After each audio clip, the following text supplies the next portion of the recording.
நல்ல சந்தேகம்.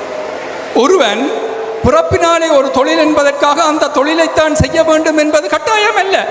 அது மட்டுமல்ல, ஒரு தொழிலை செய்கின்ற பொழுது இன்னொரு தொழிலிலே அவன் அதைவிட சிறப்பாக செய்ய முடியும் என்றால் அந்த தொழிலுக்கு மாற வேண்டிய தேவை இல்லை என்றும் இல்லை. நான் அரசனாக இருந்த பொழுது, அதிலும் பார்க்க நாங்கள் ரிஷியாக வருகின்ற பொழுது, ரிஷி அல்ல, நான் மகரிஷியையும் தாண்டி ராஜரிஷி என்பதையும் தாண்டி பிரம்ம ரிஷி என்கின்ற அளவுக்கு உயர்ந்தவன்.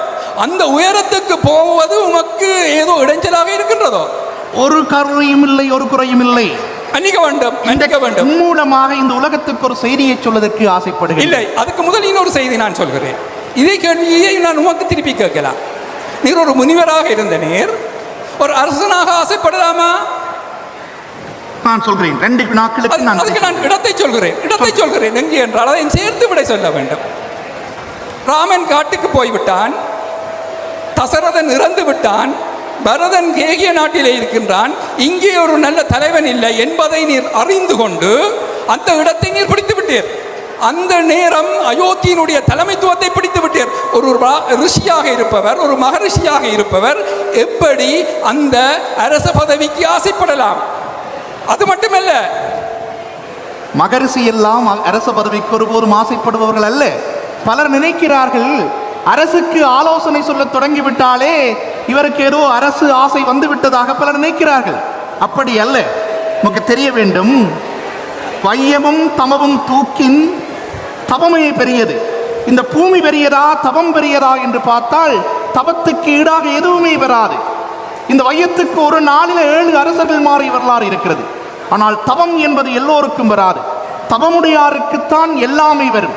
அதனாலே அரசர்களை சரியான பாதையை வழிநடத்த வேண்டிய பெரிய பொறுப்பு சமூகத்தில் இருக்கின்ற ஆன்மீக தலைவர்களுக்கும் குரு முதல்வர்களுக்கும் இருக்கிறது. அதைத்தான் நான் செய்தேன். ஏற்றுக்கொள்ளலாம், நீர் வழிகாட்டலாம். ஆனால் வழிகாட்டுவது சரியாக வழிகாட்டி இருக்க வேண்டும். அந்த சபையிலே முதல் மந்திரிகளில் ஒருவராக இருந்தவர் சுமந்திரன்.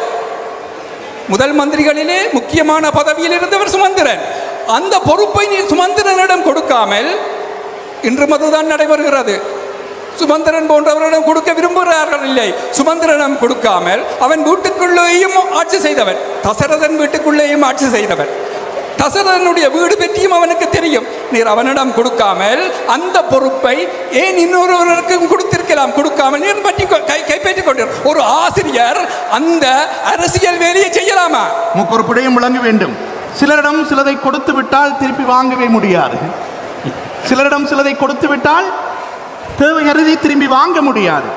ஒரு மகரிஷியாக இருப்பவன் நீண்ட கால நோக்கிலே எது நடக்கும் என்று அறியக்கூடிய வல்லமை மிக்கவன். காட்டுக்கு போன ராமன் 14 ஆண்டுகளிலே திரும்பி வருவான்.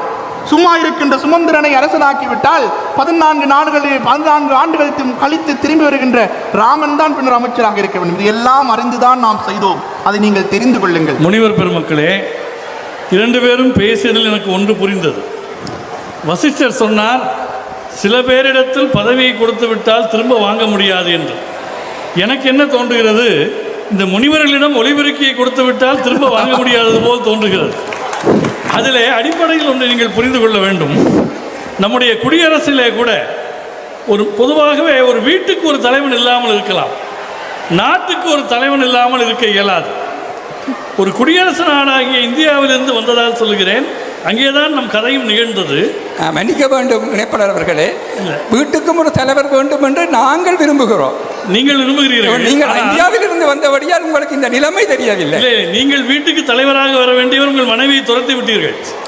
அந்த வகையில் வசிட்டருக்கு அந்த பழிச்சொல் இல்லை. அருந்ததியோடு அவர் காலம் முழுக்க வாழ்ந்தார். அது வேறு விஷயம். நான் என்ன சொல்ல வருகிறேன், ராமன் காட்டுக்கு போய்விட்டான், பரதன் இன்னும் கேகய நாட்டிலிருந்து திரும்பவில்லை. இடையிலே செய்யப்பட்ட ஏற்பாடு என்ன ஏற்பாடாக இருந்தாலும் அது இடைக்கால ஏற்பாடு தானே தவிர நிரந்தர ஏற்பாடு இல்லை என்பதால் இது விவாதிக்க வேண்டிய விஷயம் இல்லை என்று கம்பராகிய நான் கருதுகிறேன். நான் நினைக்கிறேன் பெரியவரே, அடுத்து வருகின்றவர்கள் ராமனும் தசரதனும் வருவார்கள். அவர்களிடம் நீங்கள் தசரதனிடம் இதை கேட்டு தெரிந்து கொள்ளலாம். அவனிடம் என்ன ஆற்றல் இருந்தது, அவன் யாரிடம் இதை எப்படி அவனுடைய போக்கு இருந்தது என்று அறிந்து கொள்ளலாம். அவர்களுக்கு நாங்கள் இடம் கொடுத்து விடைபெறுகிறோம். ஆமாம், அது ரொம்ப நல்ல ஒரு விஷயத்தை வசிட்டர் சொல்லியிருக்கிறார்.